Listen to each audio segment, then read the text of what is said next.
Hello everyone, and welcome back to AB-Aquariums. In today's video I wanted to talk a little bit about one of the best beginner setups, someone brand new to the hobby that's never kept a fish tank before in their life. One setup that they can do that they can just jump in with and not worry about whether they're going to kill the inhabitants, because we're not just keeping a fish, or we're not just keeping one thing alive, we're keeping a little ecosystem going, you know. So really the less we do with it, the better, the more success we'll have with the tank, I believe. It's not always the case, but you know, in this case I believe that you can have a lot more success with a tank if you do very little with it. What I would suggest as a beginner, complete and utter beginner fish tank, for someone that's never kept fish before, get yourself a glass box of any size, you know, maybe a small 10-gallon tank or 30 litres, you know, just a small sort of 1.5 foot tank by, you know, maybe 12 inches, something like that, you know, nothing too crazy. Get yourself some sand or gravel, anything really, any sort of sand or gravel, some sort of substrate. You don't have to do it like I've done here, where I've used a deep sand substrate, but that's just something I'm trying out personally. But I wouldn't recommend that, you know, as a first setup, but if you want to, it wouldn't necessarily cause many negative effects. For a complete and utter beginner setup, I would definitely suggest start very basic. Just get a bare glass box, add a couple of inches of sand or gravel, put some water in, dechlorinate the water, let it build up to room temperature, so leave it for a couple of days. It doesn't have to be much more difficult than that. You know, maybe put a few bits of wood in, some rocks that you like the look of. You know, you might have been down to your local river or local lake and you found some nice pebbles that you like the look of. You know, you might have a rucksack with you.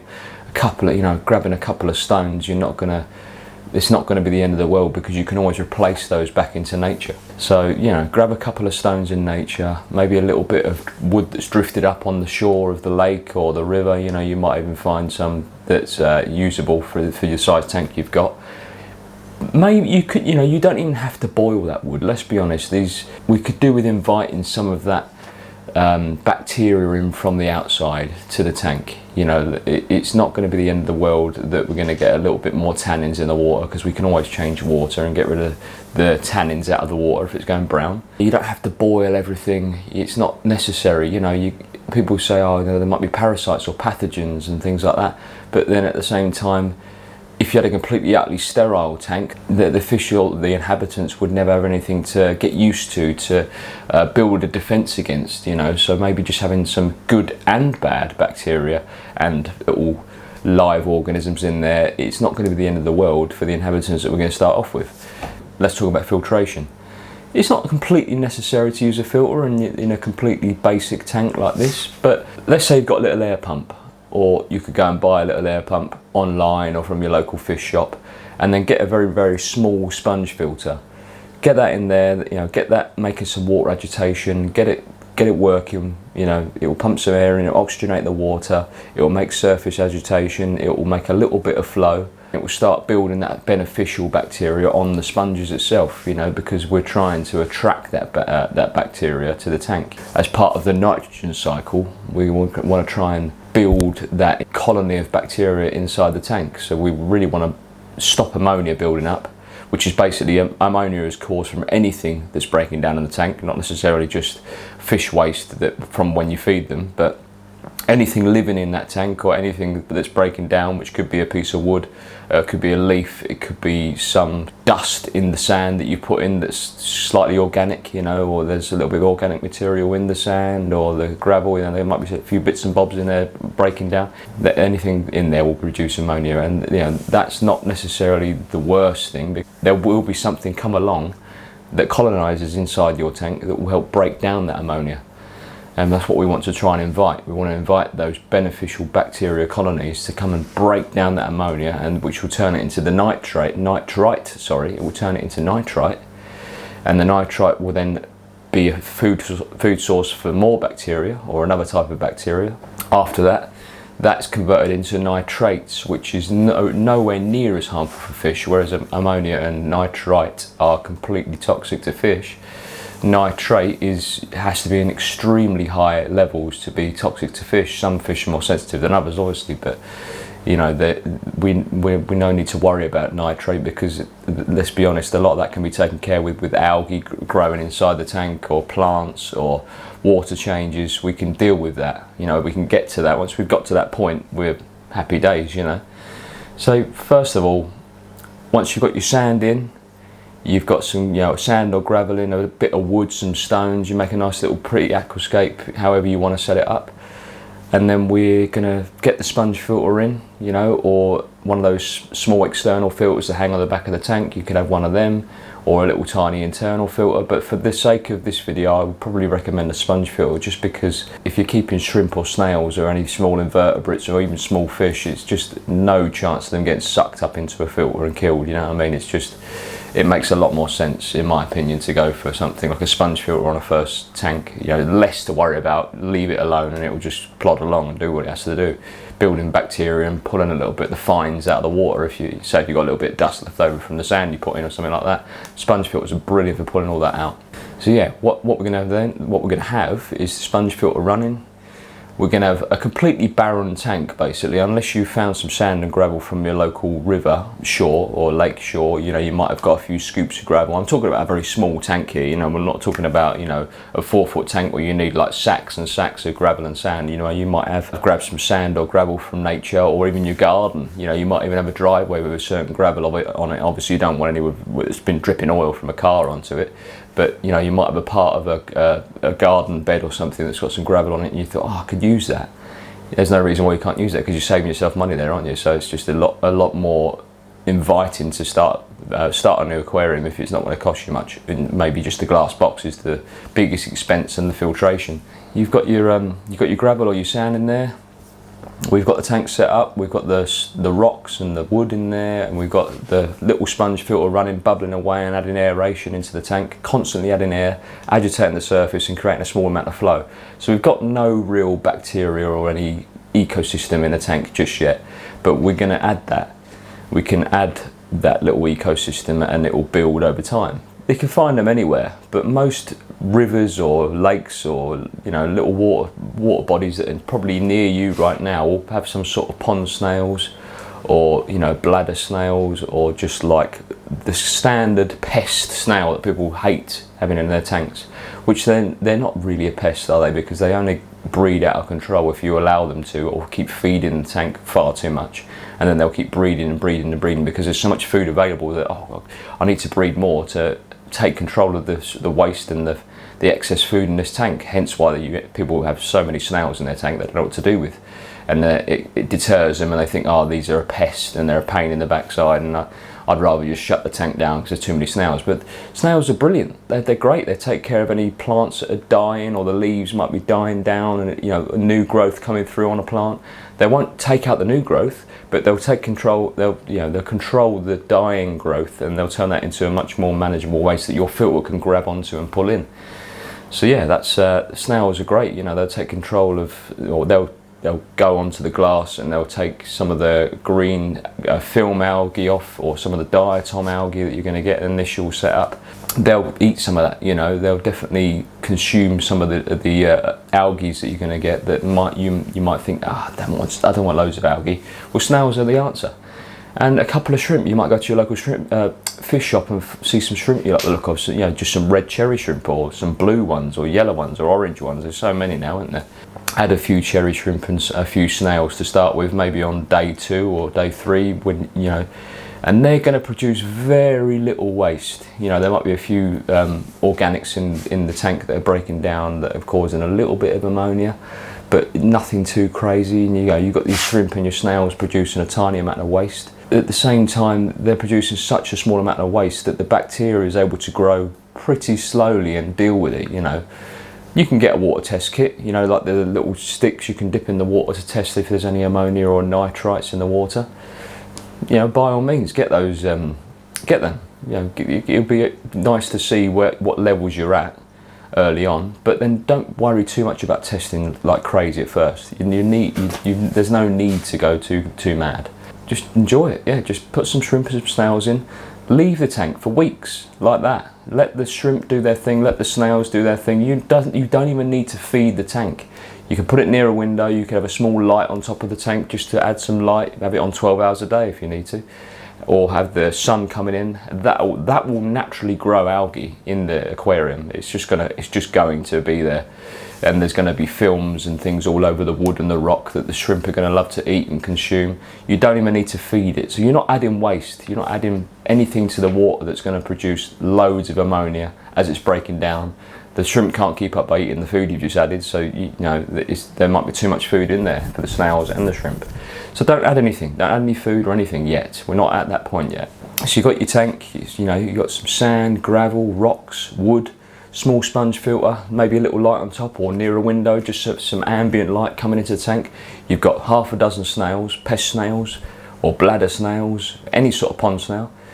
Even the ram's horn snails, they're a cool looking thing. You can get the giant ram's horns with the brown shell, nothing too crazy, but the cool looking thing about them is they get massive, like they get sort of like the size of a 50p piece or like a £2 coin. They get quite big, some of them giant ram's horn snails. They're quite cool, they'll go to room temperature.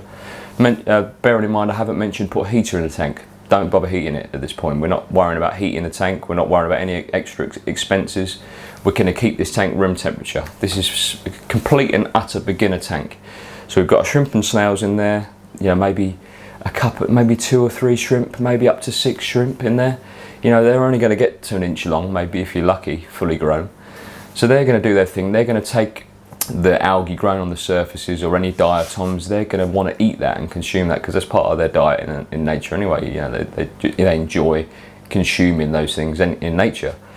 So you've got something that's producing food naturally. You've got your tank producing algae, producing food for the shrimp and the snails. It's already sort of looking after itself. You're not adding food, you're not adding anything else, you're not changing any water at this point. Don't change any water. Unless you test the water and the ammonia is through the roof because you put too much organics in the tank to start with. You might have put a bit of wood in that's absolutely rotting away into like wood dust, and it's just causing loads of ammonia.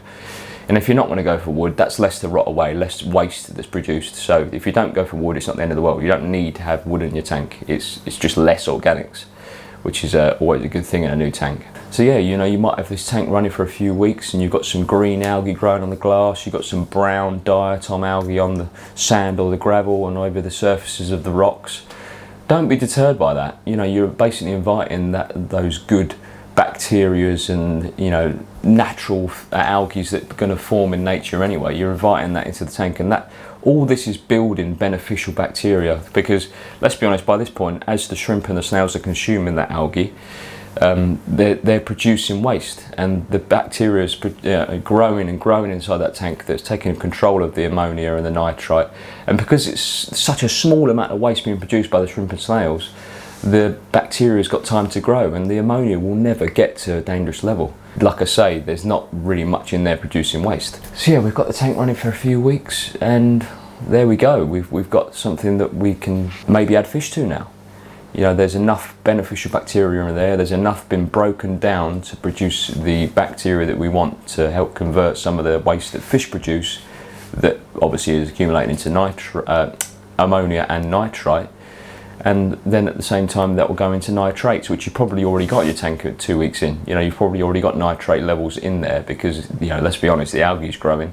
All the waste is being converted through the process out to nitrate. And I bet if you tested the water, you'd probably have a small amount of nitrates in there and very low ammonia and probably no nitrite left in there at all anyway. So we're ready to add some fish. Bearing in mind this is a 30 litre tank, so it's probably only 1.5 foot long by 1 foot wide, something like that.